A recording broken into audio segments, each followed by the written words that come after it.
If you've lost a parent, then you've come to the right place, because me too. This is Grief Candy, the vlog series where we talk about grief and make things at the same time. So stick around, because today we're making a satchel bag and talking about how much it sucks to lose a parent.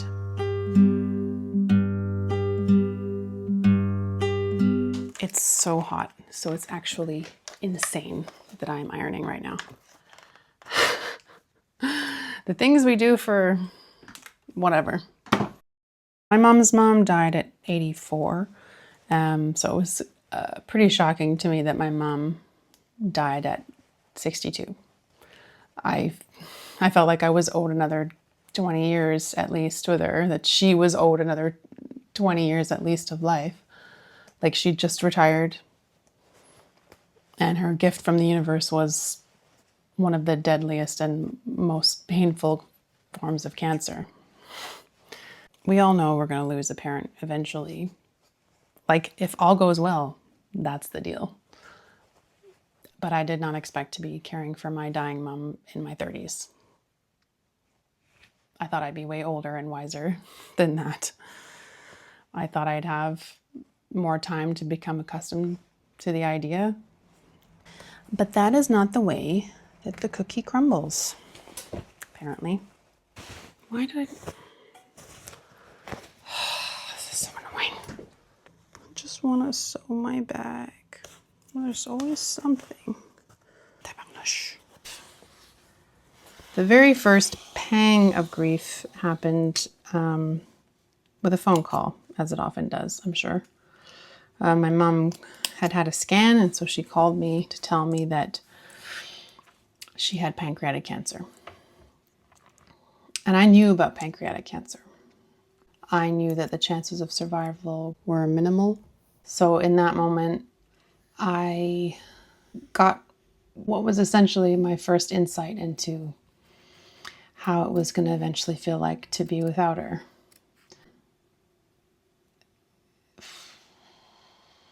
Those moments are so, so hard. And I can bring myself back there so easily, into that pub where I was when she talked to me about it. I remember when she was in the hospital once, she was noticeably uneasy. She said to me, "Is it weird, like seeing me like this, like having to like look after me and stuff?" And I said, "I mean, maybe at first, but no, not really." And she recalled having to take care of her own mom when she became frail, and had to be looked after like, like a child again, basically. And I said, "Well, we have a very different relationship than you had with your mom. I don't know what it's like to lose a parent that you're not close with, because I never had one." From hearing other people's stories, I gather grief can feel very complex when things are left unsaid, or if there are resentments that have been built up and have been festering for a while, I guess. And I'm very lucky, I know, because I had a very easy relationship with my mom. And, she knew I loved her. She knew I was devastated that she was leaving. And I looked after her to the best of my ability. And I got to say goodbye to her. So in some ways, my grief feels kind of simple, which isn't to say that my grief isn't multifaceted, because all grief is, but just that my feelings towards her were uncomplicated. So my grief is.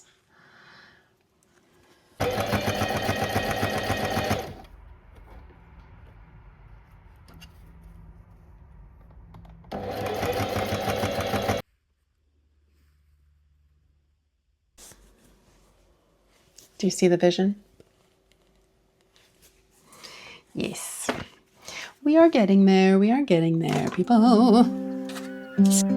I was alone on the ocean when I met you. Wide open sail bells, I let the wind whisper me forth. I flew as low as a gull riding out sunset. The amber light shining silver on my back.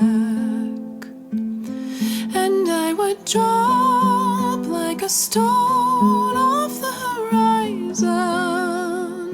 The afterglow, my goodbye to the world. And I would dive through the deep dark of the ocean. If I knew I would find you there. Look at this cool thing. I made it.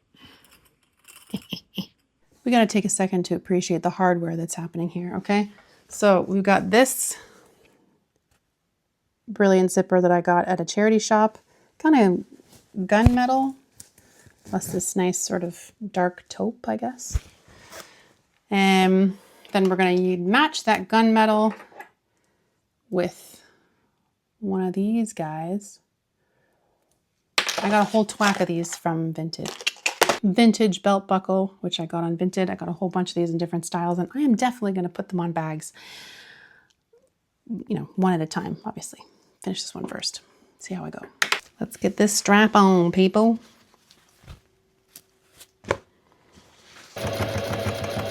Losing a mother, the most foundational person to my life, was in itself life-altering. I am no longer the person I was before. My energy is different. My motivation is different. My empathy has expanded.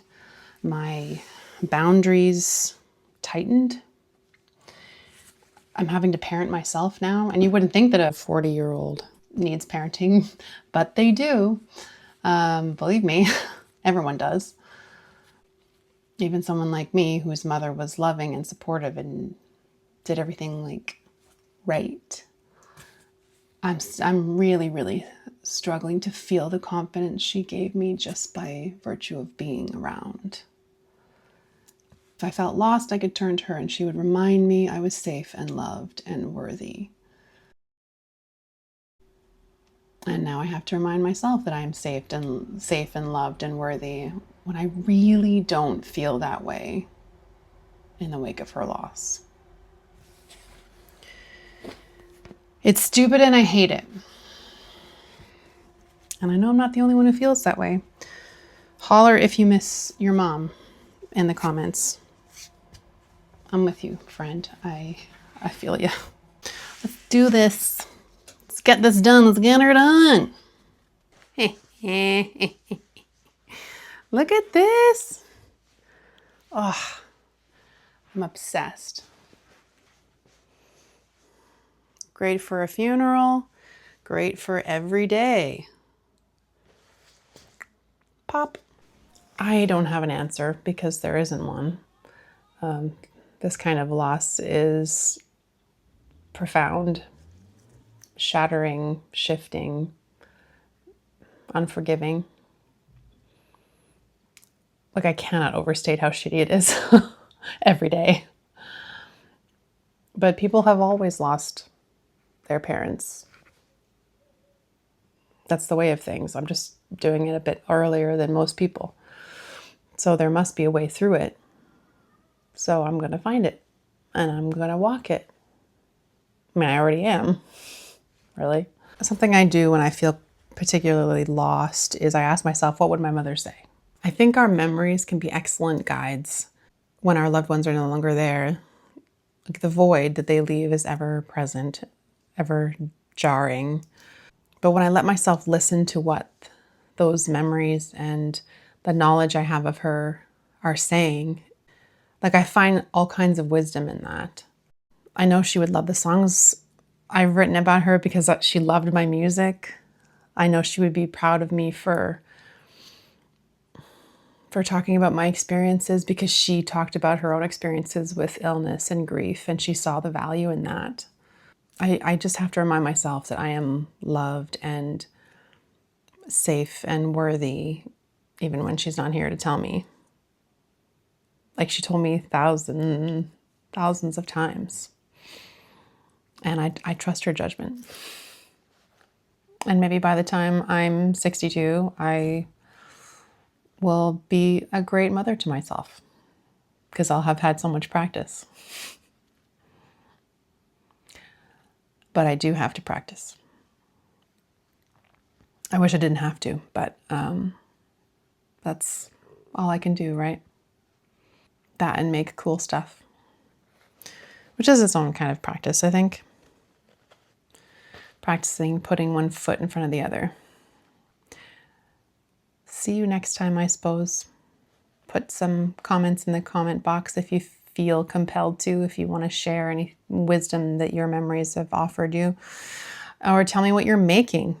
Have you been sewing? Have you been making jam? Have you been making lunch? Whatever it is, let me know. And like and subscribe to the channel if you find it helpful or if you think it would help other people.